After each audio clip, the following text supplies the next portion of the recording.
आज हम जिस ड्रग का रिव्यू करने वाले हैं उसका नाम है रिमोना साशे। ये हिल्टन फार्मास्यूटिकल प्रोडक्ट है और पीसीओएस यानी पॉलीसिस्टिक ओवेरियन सिंड्रोम के लिए तजवीज़ की जाती है। रिमोना की जगह इनोफोलिक, मायोफोलिक और टाइनेस्ट्रोल भी पीसीओएस के लिए इस्तेमाल किए जा सकते हैं। बेसिकली रिमोना एक ग़िज़ाई सप्लीमेंट है जो ख़वातीन में माहवारी के मसाइल को कम करके इसे बाकायदा बनाने में मदद देता है और ये पीसीओएस यानी कि पॉलीसिस्टिक ओवेरियन सिंड्रोम के इलाज के लिए तजवीज़ किया जाता है। पीसीओएस यानी पॉलीसिस्टिक ओवेरियन सिंड्रोम एक हार्मोनल बीमारी है जिसमें ख़वातीन की ओवरीज में सिस्ट यानी पानी से भरे छोटे गुब्बारे बन जाते हैं। इसकी वजह से इनका मेंस्ट्रुअल साइकिल डिस्टर्ब हो जाता है और हमल में दुश्वारी हो सकती है। इंडिकेशन और यूजेस के बारे में बात करेंगे। रिमोना साचे ख़वातीन में माहवारी की बेकायदगी के मसाइल और पीसीओएस यानी कि पॉलीसिस्टिक ओवेरियन सिंड्रोम में तजवीज़ किया जाता है। इसके अलावा ये कोलेस्ट्रॉल को कम करने में भी मदद करता है।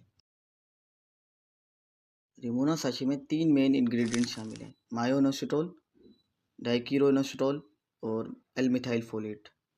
मायोइनोसिटोल ये एक ख़ास किस्म की कुदरती शक्कर है जो खुलियों के सिग्नलिंग सिस्टम में अहम किरदार अदा करती है। यह जिस्म में इंसुलिन की हसासियत को बेहतर बनाती है जिससे औरतों में हार्मोन्स का तवाज़ुन बेहतर होता है और इनके हामला होने की सलाहियत बढ़ जाती है।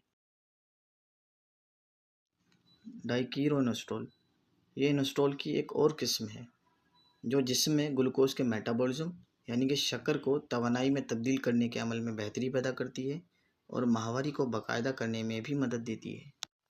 एल मिथाइल फोलेट ये फॉलिक एसिड की एक्टिव फॉर्म है और ये खुलियों की नशोनुमा के लिए बहुत ज़रूरी है। ये पैदा होने वाले बच्चे में रीढ़ की हड्डी के नकाइस जैसे कि स्पाइना बिफिडा और मेनिंजोमाइलोसील को कम करता है। अगर आप रिमोना साशे इस्तेमाल कर रही हैं तो एक साशे रोज़ाना, और अगर कैप्सूल इस्तेमाल कर रही हैं तो एक कैप्सूल दिन में 2 बार लें, एक सुबह और एक रात में। बेहतरीन नताइज के लिए इसे खाने से फ़ौरन पहले लेना है। रिमोना के इस्तेमाल से जो साइड इफ़ेक्ट सामने आ सकते हैं उनमें मैदे की ख़राबी, मतली, थकन, सर दर्द, दस्त और भूख में कमी शामिल हैं। कोई भी दवाई लेने से पहले अपने डॉक्टर या गायनेकोलॉजिस्ट से ज़रूर मशवरा करें।